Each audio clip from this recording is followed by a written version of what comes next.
భగవంతుడే మరో భగవంతుణ్ణి ప్రతిష్ఠించటం, విష్ణువే వచ్చి ఆ మహాదేవుణ్ణి నెలకొల్పాడు అంటే ఎంత అద్భుతం. సాక్షాత్తు శ్రీరామచంద్రుడే ఆ పరమశివుణ్ణి ప్రతిష్ఠించాడు.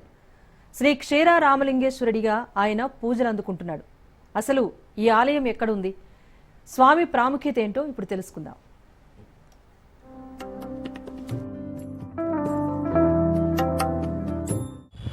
పంచారామ క్షేత్రాల్లో ఒకటైనటువంటి పాలకొల్లులో క్షీర రామలింగేశ్వర స్వామి ఆలయం అంటే ఒక ప్రత్యేక ఆకర్షణ ఉంటుంది శివభక్తులందరికీ కూడా. మాస శివరాత్రి ఏదైతే మహాశివరాత్రి సందర్భంగా పూర్తిగా అన్ని ఏర్పాట్లకి అంగరంగ వైభవంగా సిద్ధమైంది ఈ దేవాలయం.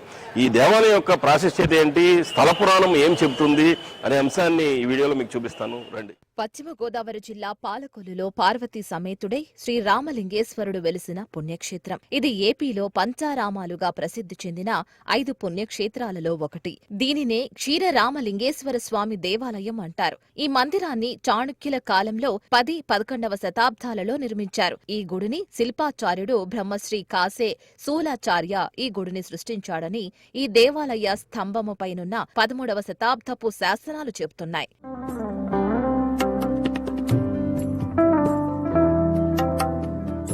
ఈ గుడి గోపురం 9 అంతస్తులతో 125 అడుగుల ఎత్తుతో దర్శనమిస్తుంది. దీనికి కొద్ది దూరంలో ఒక చెరువు ఉంది. గోపుర నిర్మాణ సమయంలో ఒక్కొక్క అంతస్తు నిర్మితమైన తర్వాత దాని చుట్టూ మట్టిని పోస్తూ దానిపై రాకపోకలతో 2వ అంతస్తు నిర్మాణం చేసేవారట. ఆ విధంగా మట్టి తీయగా ఏర్పడినది ఆంధ్రప్రదేశ్లో ఎత్తైన చోళరాజుల శిల్పకళా రీతులను అద్భుతంగా చూపే గోపురాలలో ఇది ఒకటి.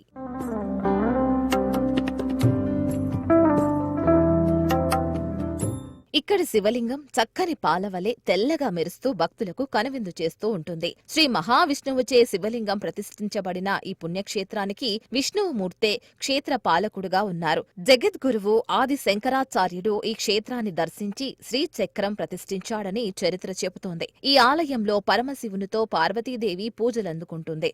ఇది కుమారస్వామి ఛేదించిన ఆత్మలింగపు పైభాగమని తలచి పూజిస్తారు. స్వామివారికి ఎదురుగా ఉన్న ప్రాకార మండపంలో పార్వతీదేవి కొలువై ఉంటుంది.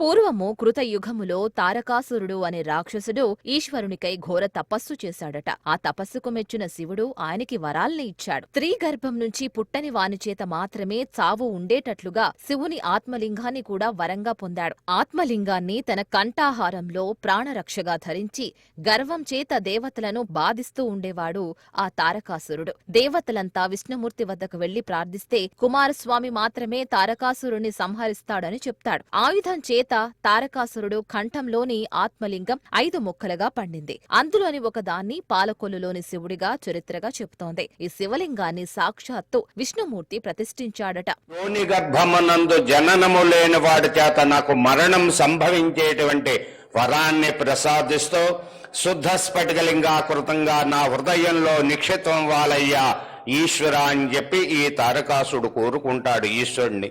ఆ తారకాసు హృదయంలో స్ఫటికలింగాకృతంగా నిక్షిప్తం అవుతాడు. మరొక లింగాన్ని ద్రాక్షారామంలో దక్షుడు ప్రతిష్ఠ చెయ్యగా, 3వది కుమారస్వామి తన పేరు మీద సామర్లకోటలో కుమార భీమేశ్వరుడిగా ప్రతిష్ఠ చేశారు. 4వది భీమవరంలో చంద్రుడు తన పేరును సోమేశ్వరుడిగా ప్రతిష్ఠ చేయగా, 5 అమరావతిలో ఇంద్రుడు అమరేశ్వరుడిగా ప్రతిష్ఠ చేశారు. తర్వాత త్రేతాయుగ కాలంలో పాలకొల్లులో క్షేత్రంలోని శివలింగాన్ని శ్రీరామచంద్రుడు పునః ప్రతిష్ఠ గావించారు. అహల్యా శాపవిమోచనార్థంగా అమరావతిలో ఈశ్వరుని యొక్క ఊరువులు భాగాన్ని ఇంద్రుడు ప్రతిష్టాపన చేసి అక్కడ అహల్యా శాప విమోచనం పొందాడు.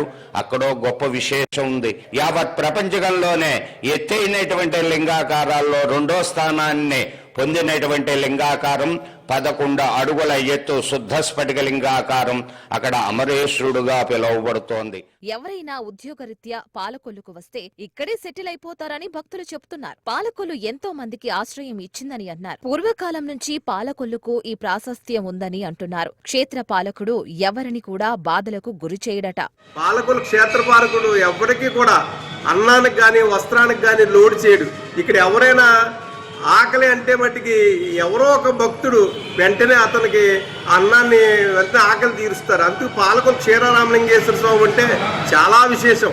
బయట నుంచి వచ్చిన వాళ్ళు పాలకొల్లు ఎక్కువ మంది ఉద్యోగస్తులు కానివ్వండి, వ్యాపారస్తులు కానీ, వాళ్ళ మార్వడీస్ కానీ, వీళ్ళందరూ ఎక్కడెక్కడి నుంచో ఇవాళ కాదు, మేము పుట్టక ముందర వచ్చి, మిగతా రాష్ట్రాల్లో అయితే ఈ మధ్యన వస్తున్నారు. పాలకొల్లు మేము పుట్టక ముందర వచ్చి మా పాలకొల్లో సెటిల్ అయిన వాళ్ళు చాలా మంది ఉన్నారు. పంచరామాలలో అత్యంత పవిత్ర క్షేత్రంగా శ్రీ రామలింగేశ్వరుడు ప్రసిద్ధి చెందాడు. పాలకొల్లు పట్టణంలో నడి ఒడ్డున ఈ క్షేత్రం ఉండడంతో భక్తులు పెద్ద ఎత్తున పోటెత్తుతున్నారు. స్వామివారి మహత్యానికి ప్రతి భక్తుడు ముగ్ధుడు కావాల్సిందేనని చెబుతున్నారు. శ్రీరామలింగేశ్వర స్వామివారి విష్ణుమూర్తి అవతారమైన శ్రీరామచంద్రుడు ప్రతిష్ఠ చేయడం వల్ల, ఇది శిరోభాగం అవడం వల్ల, ఇది ఈ ఊరి మొత్తానికి పాలకొల్లు పట్టణానికి నడిబొడ్డులో ఉండి స్వామివారు ఈ ప్రజలందరినీ కూడా కాపాడుతూ ఎంతో భక్తి పారవస్యంతో ప్రతిరోజు కూడా నిత్యం ఇక్కడ అభిషేకాలు, స్వామివారి యొక్క మహిమాన్వితమైన ఈ పుణ్యక్షేత్రాన్ని దర్శించుకోవడానికి ఎంతో మంది ప్రజలు ఎదురు చూస్తూ ఉంటారు. ఎక్కడెక్కడి నుంచో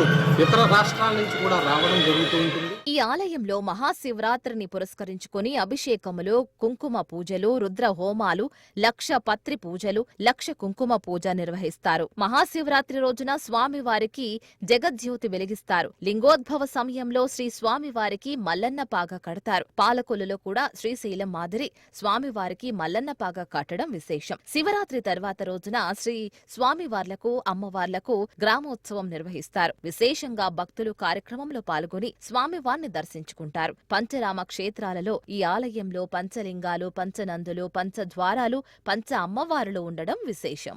ఏదైతే కోరిన కోరికలు తీర్చాలంటే క్షీరారామలింగేశ్వర స్వామి ఆలయాన్ని ఒక్కసారి దర్శిస్తే, వారణాసిలో ఉన్నటువంటి కాశీ శివలింగాన్ని దర్శించినటువంటి ఎంత పవిత్రత ఉంటుందో అదే పవిత్రత ఈ శివలింగాన్ని దర్శించడం వల్ల కూడా వస్తుందని చెప్పేసి స్థల పురాణం కూడా చెప్తుంది. సీతారాములు ఇద్దరు కలిసి దగ్గర ఉండి వారి చేతుల మీదుగా ప్రతిష్ఠించినటువంటి విగ్రహం అని చెప్పేసి చెప్తారు. అందుకే ఎంత ప్రాశస్త్యత ఈ క్షీరారామలింగేశ్వర ఆలయానికి వచ్చింది. కెమెరా పర్సన్ ముత్యంతో మోహన్, రాజ్ న్యూస్, పాలకొల్లు క్షీరారామలింగేశ్వర ఆలయం నుంచి.